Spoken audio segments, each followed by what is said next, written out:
Jennifer Christine Tower and Robbie James Tower first met the Ukrainian boy who would eventually become Dimma James Tower in Ukraine. At that time Dimma was only 14, they were Christian missionaries visiting the Eastern European nation, and he was a local teenager who had lost his mother early on and an absent father who drank too much. The couple took him in as their son. Jennifer Christine Tower worked in education, a patient, thoughtful woman who had a heart for children who needed guidance. Jennifer loved bird watching. Friends often said she was the gentle glue that held people together, always ready with a smile or a warm meal for someone struggling. Robbie James Tower, her husband, was a skilled tradesman, steady, reliable, and known for his sense of humor. He loved fixing things around the neighborhood, often volunteering his weekends to help a friend with a leaky roof or a broken fence. Together, they lived simply, not wealthy, not flashy, just content with their small circle of family, faith, and hard work. Their marriage, built on shared values and quiet resilience, told a story of love that lasted through life's ups and downs. The couple had no biological children, but they had room in their hearts for one more, an adopted son from Ukraine. To friends, it was an act of kindness, a new chapter of joy and hope. They spoke of it proudly, believing they were giving a boy a second chance at life. No one could have imagined that same decision would one day end their own. When Robbie James Tower, 49, and his wife Jennifer Christine Tower, 51, were found dead by officers responding to their Northport, Florida home just before midnight on August 31, 2023, a quiet Virginia suburb awoke to a nightmare no family expects. Jennifer Christine Tower and Robbie James Tower, husband and wife, residing in the neighborhood, loved by friends, were found dead. Their adoptive son, a young man from Ukraine, once welcomed into their home, stood accused of the unthinkable. The bodies, discovered in their home, told a dark and disturbing story. Both bodies were found head-to-head, victims of a savage attack now at the center of a shocking trial. So how did love become lethal? How did two people who opened their home to a child end up paying the highest price? And how did the boy they adopted become the main suspect in this domestic tragedy? This is the story of the Tower family, of love, suspicion, betrayal, and the chilling moment when their safe suburban world shattered. No one could have seen this coming, or could they? Jennifer and Robbie Tower had always believed in second chances, for themselves, for others, and for those life had forgotten. After many years of marriage, and no children of their own, they began to dream about expanding their family in a different way. Adoption, for them, wasn't about filling a void. It was about giving love where it was needed most. They started the long, emotional journey of international adoption, mountains of paperwork, home studies, background checks, and endless waiting. Eventually, their search led them to Ukraine, a country with thousands of children in orphanages, many of them desperate for a home. Among them was a boy who seemed to have captured their hearts from the first photo. He was quiet, shy, with a face that hinted at both innocence and sorrow, the kind of child Jennifer felt she could nurture, the kind Robbie thought he could guide.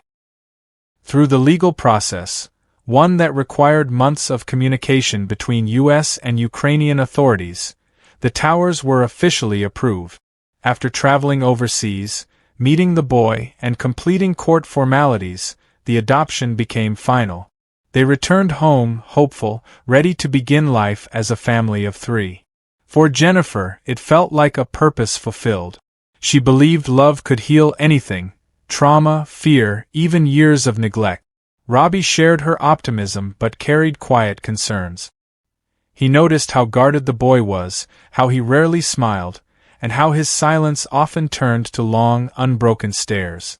At first, they chalked it up to adjustment. After all, being uprooted from everything familiar can shake any child. But over time, subtle cracks began to show. The boy, once thought to be reserved, began to show unpredictable anger, sudden bursts that startled even Jennifer. He struggled to follow rules, isolated himself, and reacted coldly to affection. Therapists suggested patience while their friends told them it was normal. But behind closed doors, the Towers began to sense something far more troubling, a darkness they couldn't explain. Dimma had been accused of assault in the family on other occasions. He was arrested on domestic violence charges in 2020 after a relative narrated how Dimma threw him across the kitchen as he was putting groceries in the fridge, which left him with a bleeding forehead and lacerations to the back. But the charges were later declined by a judge. He had lashed out throughout the years, starting fights at school and even giving Robbie Tower a black eye. And yet the couple took him back in after briefly sending him to live with relatives on Jennifer Tower's side of the family. Robbie Tower's uncle, Warren Rhines, later narrated how loving and tolerant Robbie and Jennifer were towards Dimma. They gave almost everything he needed. They bought him a car upon request. Jennifer started keeping notes in her journal, trying to understand what was happening, documenting behaviors, hoping things would improve. Robbie tried to stay positive, but deep down, both knew something was slipping out of their control. Their home, once filled with warmth and laughter, began to feel colder, quieter. The boy they had brought into their hearts, the one they believed they had saved, was becoming a stranger. And in that growing silence, something sinister was taking shape.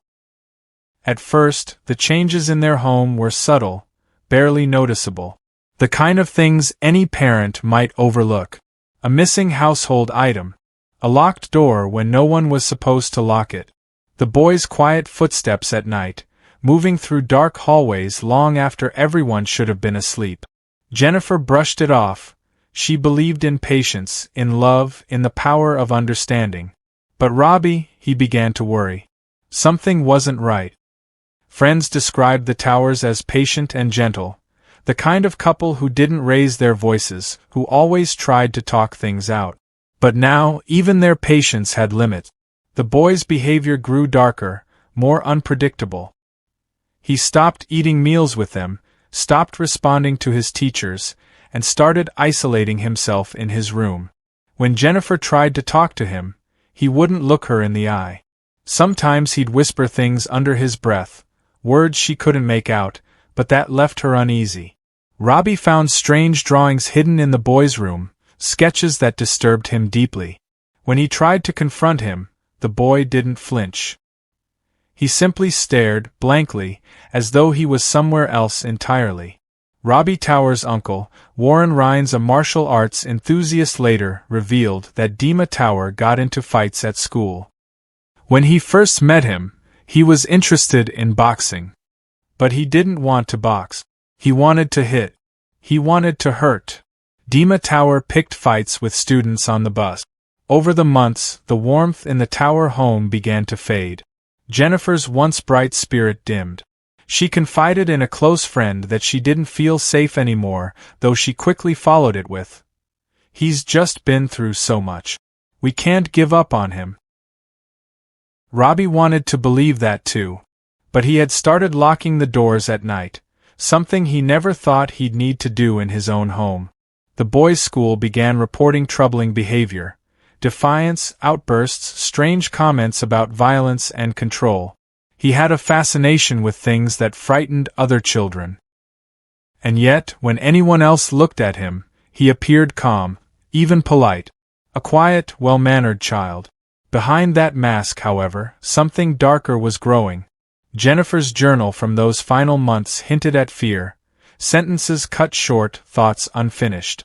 "I think he hates us," one line read. Another simply said, "We tried everything." The couple's dream of a family, built on hope and compassion, was collapsing under the weight of something they couldn't name and couldn't escape. They didn't know it then, but the tension that filled their home was leading to a night that would change everything. The night when their kindness, their patience, and their love would meet a darkness they could never have imagined. By evening on August 31, 2023, at the family home in Northport, Florida, the Towers' family life unraveled in a single, catastrophic moment. Jennifer and Robbie had returned home from an outing. The house was dark. Their adopted son, Dimma from Ukraine, who was 22 as at that time, had retreated into his room. All seemed normal. But at some point, behind the safe facade of suburban routine, a rage built. A storm no one saw.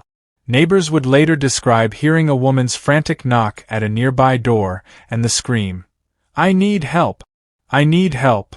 By the time they looked out, when the caller opened the door, she did not see the woman, only a large amount of blood on the front steps. At 11:56 p.m., officers responded to 1240 Mallicote Road after a neighbor reported a woman pounding on their door saying she was being attacked. They found Jennifer and Robbie lying face down, head to head, in the living room, drenched in blood.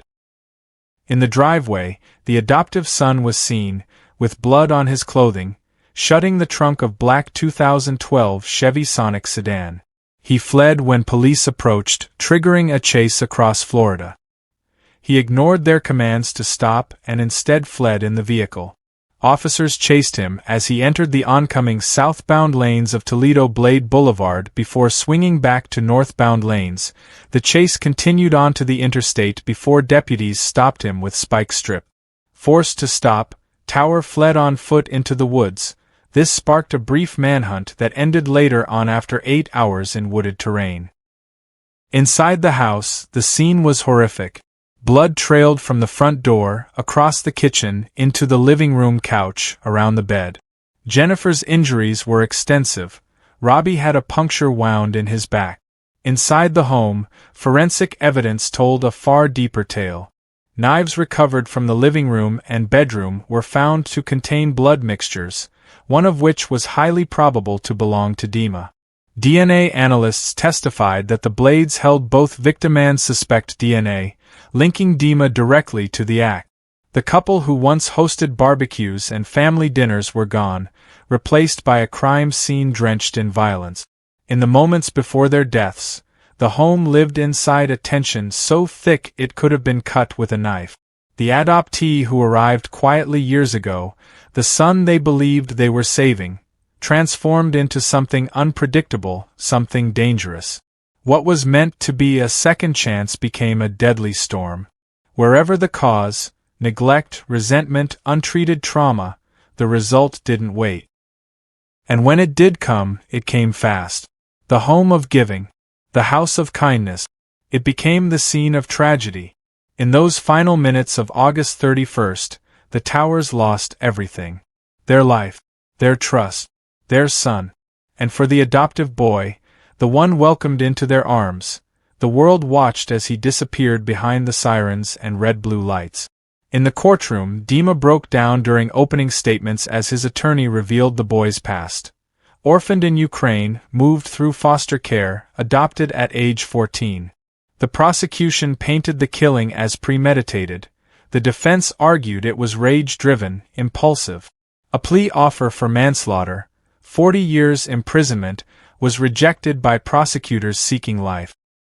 Throughout the trial, the home video of the couple as loving parents and the forensic reconstructions of their final moments played in contrast. Each new fact emerged like a shadow revealing shape in the night. The investigators reconstructed timelines, paired data from vehicle logs, cell phone pings, and surveillance to unmask the hidden interactions in that fateful night.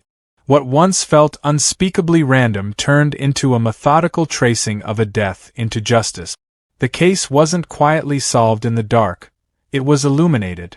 In Sarasota County, as the trial of Dimma Tower began in late 2025, more than 2 years after his adoptive parents, Jennifer and Robbie, were found brutally slain in their Northport home.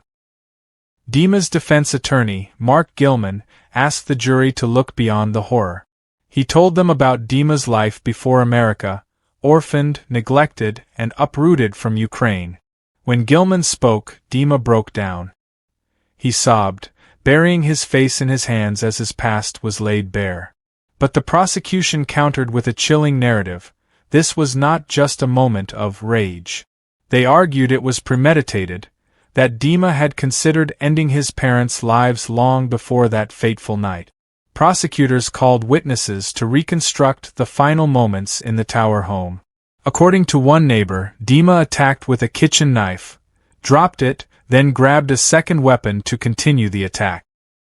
Another neighbor testified she heard Jennifer screaming during the attack. Then silence. While courtroom exhibits revealed disturbing evidence. The blood of both parents found on the weapons used in the murder and in patterns consistent with close contact. The defense's team pleaded for a manslaughter verdict rather than first-degree murder.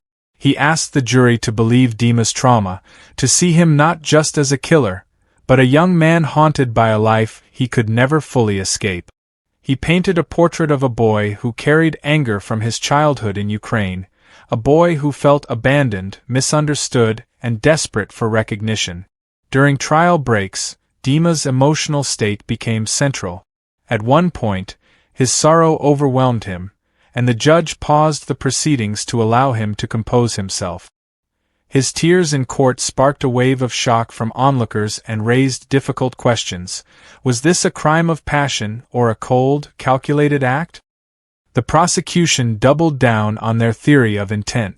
They told the jury Dimma didn't just lash out, he planned. He retrieved a second knife after dropping the first. He cornered his mother, they said, bringing her back inside to finish the attack. They argued that the volume of blood, combined with his flight afterward, painted a chilling picture of guilt. Neighbors who once described the Towers as the kindest, sweetest people were now following every moment of the trial. Many appeared in court, tears in their eyes, holding photos of the couple they knew. As the jury retreated, the courtroom felt heavy. Justice seemed possible, but the cost was enormous. However, prosecutors rejected a manslaughter plea, insisting on life in prison. Whether the jury delivers a full first-degree conviction or a lesser charge, the trial has already been marked as a moment of reckoning, for a family, for a community, and for a young man whose life teetered between love and violence. Our hearts goes out to Robbie and Jennifer Tower.